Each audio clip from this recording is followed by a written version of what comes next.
اس سال جو لوگ حج پر نہیں جا سکے وہ فجر کی نماز کے بعد قرآن کی یہ ایک صورت پڑھیں تو انشاءاللہ ایک قبول حج اور ایک قبول عمرہ کا ثواب حاصل ہوگا، تمام گناہ مٹ جائیں گے اور اس کے لیے اللہ پاک جنت میں ایک شاندار محل بنوا دے گا۔ وہ بابرکت صورت یہ ہے، بسم اللہ الرحمن الرحیم۔ ناظرین کرام، یقیناً حج بیت اللہ کی سعادت انسان کی زندگی کی سب سے بڑی سعادت ہے، لیکن ہر کسی کو یہ سعادت نصیب نہیں ہوتی۔ جو لوگ اس سال اس سعادت سے محروم ہیں تو ان کے لیے قرآن پاک کی ایک ایسی صورت اور ایک ایسا شاندار عمل بیان کریں گے کہ وہ ہر روز ایک مقبول حج اور ایک مقبول عمرے کا ثواب حاصل کر پائیں گے، اور اس کے ساتھ ہی ساتھ ان کے سب کا تمام گناہ مٹ جائیں گے اور اللہ پاک جنت میں ایک شاندار محل بھی عطا فرمائے گا۔ یاد رہے کہ یہ پورا عمل نبی کریم صلی اللہ علیہ وآلہ وسلم کی حدیث سے ثابت شدہ اور تمام مکاتب فکر کی عظمت و فضائل کا حامل ہے۔ ناظرین کرام، یہ ہجرت کا 10واں سال تھا۔ اس سال 9 ذی الحج کو جمعہ کا دن تھا۔ عرفات کے میدان میں صحابہ کرام کا جمع غفیر جمع تھا۔ آج میدان عرفات ایک ایسا منظر دیکھ رہا تھا کہ جس سے بڑھ کر عظمت والا، تقوی والا، جلالت و شان والا موقع نہ اس میدان پر پہلے کبھی آیا نہ بعد میں کبھی آئے گا۔ یہ اپنی نوعیت کا منفرد اجتماع تھا۔ اللہ کے رسول اس مجمع کی قیادت فرما رہے تھے۔ میدان عرفات صحابہ کرام کی دعاؤں اور التجاؤں سے تھر تھرا رہا تھا۔ رحمت الہی کا ٹھاٹھے مارتا ہوا سمندر پورے جوش میں تھا اور ارد گرد کی وادیاں ان مجاہدین کے نغموں سے گونج رہی تھیں۔ دل کی گہرائیوں سے نکلی ہوئی آہیں اور سسکیاں عرش الہی کو جنبش دے رہی تھیں۔ اللہ کے رسول صلی اللہ علیہ وآلہ وسلم بھی پورے خشوع اور خضوع سے اپنے رب سے سرگوشیاں کر رہے تھے۔ پھر آپ جبل رحمت پر چڑھے اور 1,40,000 کے عظیم الشان مجمع سے خطاب فرما رہے ہیں۔ تمام لوگ اپنی تمام تر توجہ آپ کی لسانی مبارک سے نکلنے والے الفاظ پر مذکور کیے ہوئے ہیں۔ یہ انسانی حقوق کا بین الاقوامی چارٹر جو اللہ کے آخری نبی صلی اللہ علیہ وآلہ وسلم پوری دنیا کے انسانوں کے لیے ارشاد فرما رہے ہیں، آپ کے کلمات اللہ کی قدرت سے کانوں سے پہلے دلوں تک پہنچ رہے ہیں۔ اگرچہ مجمع بہت بڑا تھا اور موقع بہت اہم تھا، وہاں کوئی لاؤڈ سپیکر بھی نہیں تھا۔ یہ اللہ کی قدرت کاملہ کا کرشمہ تھا کہ لسانی نبوت صلی اللہ علیہ وآلہ وسلم سے نکلنے والے الفاظ کی مٹھاس سے لطف اندوز ہوتی ہوئی ہوائیں انہیں اپنے دوش پر اٹھا کر ہر شخص کے کانوں تک پہنچا رہی تھیں اور پیاسے دلوں کو ارشادات نبوت سے سیراب کر رہی تھیں۔ اس تاریخی موقع پر اللہ کے رسول صلی اللہ علیہ وآلہ وسلم پر قرآن کریم کی ایک عظیم آیت کا نزول ہوتا ہے۔ یہ آیت ایک قیمتی موتی اور اللہ کا عظیم احسان تھا۔ اس کے ساتھ ساتھ اس آیت کریمہ میں اللہ کے رسول کی اس دار فانی سے روانگی کا بھی اشارہ تھا۔ اس اشارے کا مطلب اہل فہم و الہام سمجھ گئے تھے۔ اللہ تعالیٰ نے ارشاد فرمایا، آج میں نے تمہارے لیے تمہارا دین مکمل کر دیا اور تم پر اپنی نعمت کا اہتمام کر دیا اور تمہارے لیے دین اسلام کو بطور طرز زندگی پسند کر لیا۔ یہ آیات کریمہ سنتے ہی فاروق امت عمر ابن خطاب رضی اللہ تعالی عنہ تڑپ اٹھے۔ ان کا بدن کانپ اٹھا اور آنکھوں سے آنسو کی کثرت کے باعث آواز گلے میں اٹک جاتی ہے۔ آپ کے آنسو رکنے کا نام نہیں لے رہے۔ حیرت کی بات ہے کہ اتنے شاندار اللہ کے احسانات اور مسلمانوں کے لیے خوشخبری سے بھرپور آیت سن کر عمر فاروق رضی اللہ تعالی عنہ نے رونا شروع کر دیا۔ اس آیات میں رلانے والی کون سی بات ہے؟ رسول کریم آہستہ سے اپنے ساتھی عمر فاروق سے پوچھتے ہیں، تمہیں کس چیز نے رلا دیا؟ عمر نے عرض کی، یا رسول اللہ، آج سے پہلے ہمیں گاہے بگاہے دین کا کچھ نیا حصہ ملتا رہا، مگر اب جب دین مکمل ہو گیا تو کوئی بھی چیز جب درجہ کمال کو پہنچ جاتی ہے تو پھر اس میں نقص واقع ہونا شروع ہو جاتا ہے۔ فاروق اعظم کی اکبریت کے کیا کہنے، آپ کی فقاہت و علمی رسوخ کے کیا بات ہیں۔ آپ تو ان شخصیات میں سے ہیں جو پردے کے پیچھے چھپے ہوئے حقائق کو اپنی آنکھوں سے دیکھ لیتے ہیں۔ رسول اللہ صلی اللہ علیہ وآلہ وسلم عمر فاروق کی نجابت و ذہانت کے تحسین فرماتے ہیں۔ آپ ان کی علمی لیاقت اور فقہی صلاحیت سے حیران ہیں۔ فرمایا تم سچ کہتے ہو عمر، ہاں اللہ کی قسم آپ نے سچ فرمایا، دین میں جس نقص کا آپ نے خدشہ ظاہر کیا تھا وہ واقع ہو کر رہا۔ ابن جریر رحمت اللہ کہتے ہیں کہ اس خطبہ حج کے بعد نبی کریم صرف 81 راتیں اس دنیا میں رہے اور پھر اپنے رب کے پاس تشریف لے گئے۔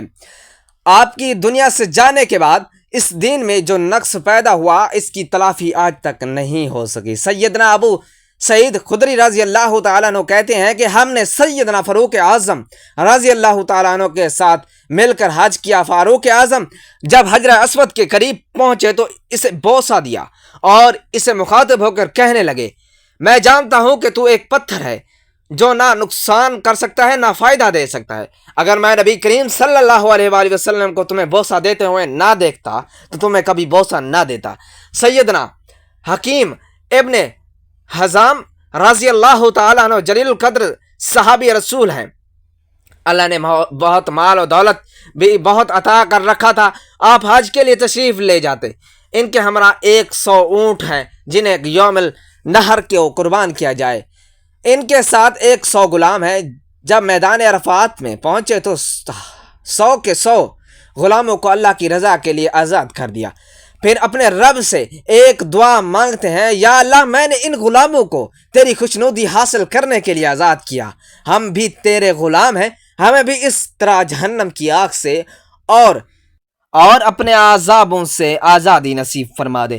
میدان عرفات میں موجود حجاج کرام یہ منظر دیکھ کر اور حکیم کی دعا سن کر زار و قطار رونے لگ جاتے ہیں۔ وہ بھی دعائیں کر رہے ہیں کہ ان کے پاس غلام تو نہیں مگر جہنم سے آزادی کے وہ سب طلبگار ہیں۔ سیدنا عبداللہ ابن عمر رضی اللہ تعالی عنہ حج کر رہے تھے۔ انہوں نے دیکھا کہ ایک شخص لاغر بڑھیا کو اپنے کاندھوں پر اٹھائے وہ طواف کر رہا تھا۔ سیدنا عبداللہ نے پوچھا، اے نوجوان، یہ تمہاری پیٹھ پر سواری کرنے والی خاتون کون ہے؟ کہنے لگا، یہ میری والدہ ہے۔ یہ بتائیں کیا میں نے اپنی امی کا حق ادا کر دیا ہے؟ سیدنا عبداللہ ابن عمر نے فرمایا، اللہ کی قسم تم جتنی محنت اور کوشش بھی کر لو ابھی تک تو اس درد کی پہلی لہر کا حق بھی ادا نہیں ہوا جو اس نے تمہاری ولادت کے وقت برداشت کیا تھا۔ اللہ اکبر، ماں کا حق کتنا عظیم ہے۔ سیدنا عبداللہ ابن عمر کی بات کا مطلب یہ تھا کہ ابھی تو تمہاری والدہ کے وہ احسانات اس کے علاوہ ہیں جن میں تمہیں اس نے 9 ماہ تک پیٹ میں اٹھایا، پھر جنم دینے کے بعد بچپن سے لے کر جوانی تک لمحہ بلمحہ تمہارا ہر طرح سے خیال رکھا۔ اتنا بڑا حق ہے، اتنی سی مشقت سے کیسے ادا ہو سکتا ہے؟ کیا ہم سب اپنے والدین کا یہ عظیم حق ادا کر رہے ہیں یا ہم سب کے سوچنے کی بات ہے؟ عابد زاہد عالم فقیہ محدث حضرت عبداللہ ابن مبارک رحمہ اللہ تجارت کیا کرتے تھے۔ اللہ نے ان کے مال میں بہت برکت عطا کر رکھی تھی۔ یہ اکثر و بیشتر حج کے لیے جاتے رہتے تھے۔ آپ جب حج کے سفر کا ارادہ کرتے تو مرو شہر میں رہنے والے ان کے رشتہ دار اور دوست ان کی خدمت میں حاضر ہوتے اور ان سے درخواست کرتے، شیخ محترم ہمیں بھی اپنے قافلے میں شامل کر لیجئے، ہم آپ کے رفاقت میں حج کرنا چاہتے ہیں۔ حضرت عبداللہ رضی اللہ تعالی عنہ فرماتے ہیں، اپنا زاد راہ لاؤ۔ وہ سب راستے کا خرچ لاتے تو وہ ان سے یہ رقم لے کر ایک صندوق میں بند کر لیتے اور صندوق کو تالا لگا دیتے۔ اب حضرت عبداللہ تمام ساتھیوں اور اہل قافلہ کو لے کر مرو سے بغداد کی طرف چلے جاتے اور تمام ساتھیوں پر اپنی جیب سے خرچ کرنا شروع کر دیتے۔ راستے پر انہیں بہترین اور عمدہ کھانے کھلاتے۔ بغداد پہنچ کر سب کے لیے بہترین کپڑے خریدتے اور انہیں خوبصورت لباسوں میں ملبوس کرتے ہوئے اس طرح یہ پورے گروہ وہ نہایت شاندار اور باوقار ہیبت کے ساتھ بغداد سے مدینہ منورہ کی جانب روانہ ہوتا۔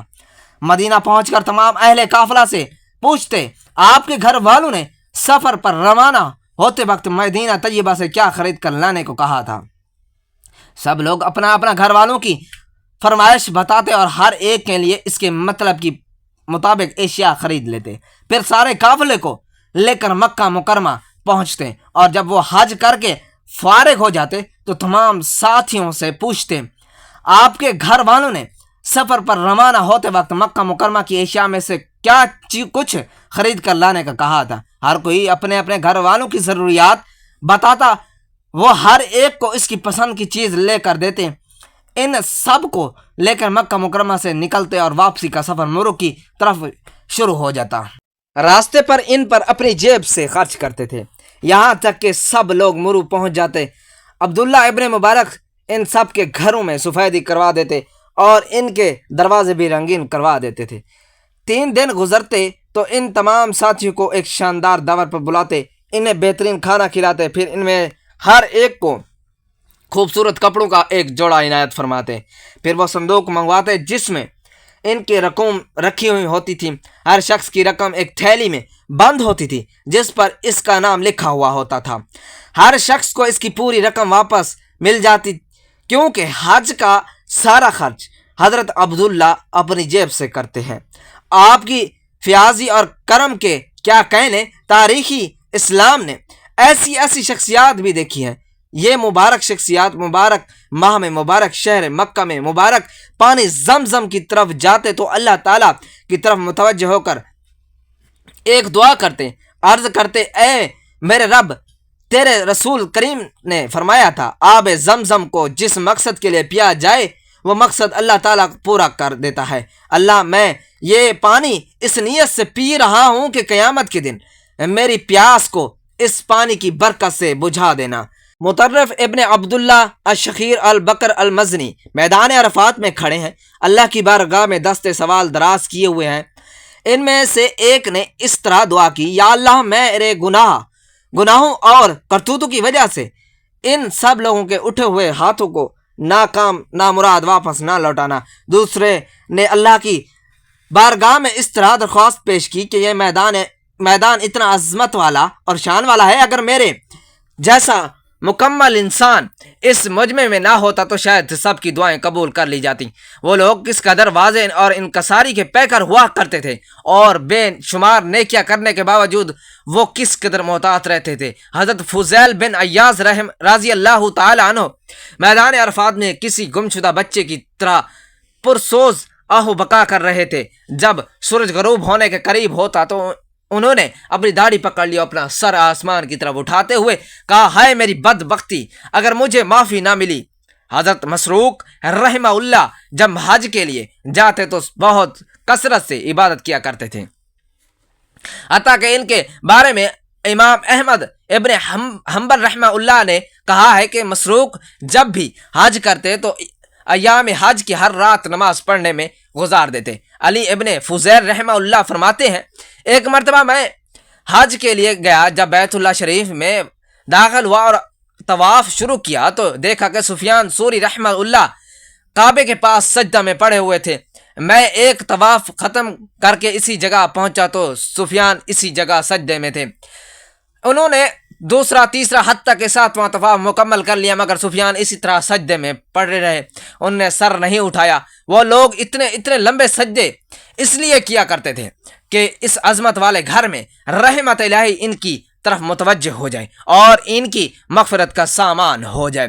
عبداللہ ابن دینار رحمۃ اللہ کہتے ہیں کہ میں ایک مرتبہ مکہ مکرمہ کی طرف سفر میں سیدنا عبداللہ ابن عمر رضی اللہ تعالیٰ عنہ کے ساتھ تھا۔ راستے میں آپ کی ایک دیہاتی شخص کے ساتھ ملاقات ہوئی۔ سیدنا عبداللہ ابن عمر کے پاس سفر کے لیے ایک اونٹ تھا اور ساتھ میں ایک گدھا بھی تھا۔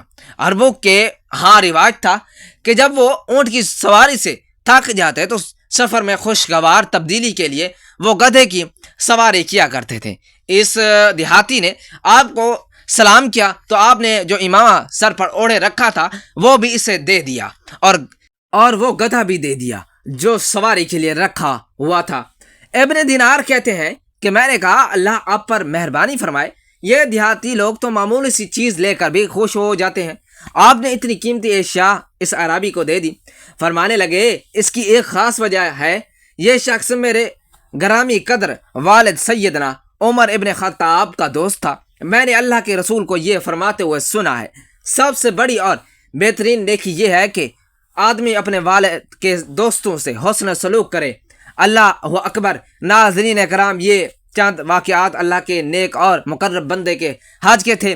آئے اب آپ کو ایسا عمل بتاتے ہیں کہ جو نبی کریم صلی اللہ علیہ وآلہ وسلم کی احادیث مبارکہ سے ثابت شدہ ہے، اور جو لوگ اس سال حج کی سعادت حاصل نہیں کر پائے وہ اللہ عز و جل سے دعا و التجا بھی ضرور کرتے رہیں کہ اللہ پاک انہیں اگلے سال حج بیت اللہ کی سعادت نصیب فرمائے، اور اس کے ساتھ ہی ساتھ نبی کریم صلی اللہ علیہ وآلہ وسلم کا فرمایا ہوا یہ ایک خاص عمل بھی کرتے رہیں تاکہ انہیں گھر بیٹھے بٹھائے ایک مقبول حج، ایک مقبول عمرہ کا ثواب حاصل ہو جائے، ان کے تمام گناہ مٹ جائیں اور اللہ سبحانہ و تعالیٰ ان کے لیے جنت میں ایک عالی شان محل بھی عطا فرما دے۔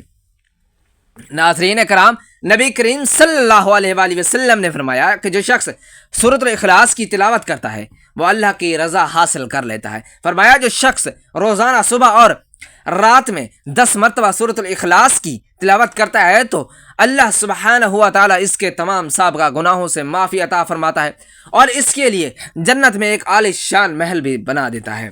آپ صلی اللہ علیہ وآلہ وسلم نے فرمایا کہ نماز فجر کے بعد فوراً مت اٹھا کرو اور اس وقت تک اللہ کا ذکر کیا کرو جب تک سورج طلوع نہ ہو جائے، پھر جب سورج طلوع ہو جائے تو اللہ کے حضور 2 رکعت نفل نماز ادا کرو۔ نفل نماز کے بعد اپنے روزمرہ کاموں میں مشغول ہو جاؤ۔ پھر جو شخص ہر روز یہ عمل کرتا ہے تو اللہ سبحانہ و تعالی اس پر عمل کی برکت سے اسے ایک مقبول حج اور ایک مقبول عمرہ کا ثواب عطا فرماتا ہے۔ ناظرین کرام، اس کا مکمل طریقہ یہ ہے کہ نماز فجر ادا کرنے کے بعد اسی جگہ بیٹھے بیٹھے 3 مرتبہ درود پاک پڑھیں۔ درود ابراہیمی سب سے بہترین درود پاک ہے۔ اللہم صلی علی محمد وعلی آل محمد کما صلیت علی ابراہیم وعلی آل ابراہیم انک حمید مجید۔ اللہم بارک علی محمد وعلی آل محمد کما بارکت علی ابراہیم وعلی آل ابراہیم انک حمید مجید۔ 3 بار درود ابراہیمی پڑھنے کے بعد پھر ایک بار اعوذ باللہ من الشیطان الرجیم اور ایک بار بسم اللہ الرحمن الرحیم پڑھیں۔ اس کے بعد 33 مرتبہ سبحان اللہ، 33 مرتبہ الحمدللہ اور 34 مرتبہ اللہ اکبر پڑھیں۔ پھر 10 مرتبہ نہایت خوش و خضوع اور خوش الہانی کے ساتھ سورۃ الاخلاص کی تلاوت کریں۔ یاد رہے کہ ہر بار سورۃ الاخلاص کی تلاوت سے پہلے بسم اللہ شریف ضرور پڑھیں۔ اس کے بعد 3 مرتبہ درود پاک پڑھیں۔ درود پاک پڑھنے کے بعد 2 رکعت نفل نماز ادا کریں۔ پھر اللہ کے حضور خوش و خضوع سے دعا التجا کریں اور دعا کے بعد اپنے روزمرہ کے کام کاج میں مشغول ہو جائیں۔ اس عمل کا اجر و ثواب انشاءاللہ ایک مقبول حج اور ایک مقبول عمرہ کے برابر ہے اور سب کا تمام گناہوں سے معافی، جبکہ جنت میں ایک عالی شان محل کی صورت میں ادا ہوگا۔ اللہ تبارک و تعالیٰ سے دعا ہے کہ نیکی کی بات کو سننے، سمجھنے اور اس پر عمل کرنے کی طاقت اور توفیق رحمت فرمائے۔ میرا سننا اور آپ کا سننا اپنی بارگاہ عظیم میں مقبول و منظور فرمائے، آمین یا رب العالمین۔ ناظرین، ویڈیو اچھی لگے تو ویڈیو کو لائک کریں، شیئر کریں، چینل کو سبسکرائب کریں اور کمنٹ باکس میں اللہ تعالیٰ کے 99 ناموں میں سے ایک نام ضرور ٹائپ کریں۔ اگلی ویڈیو تک کے لیے دیجیے اجازت، اللہ حافظ۔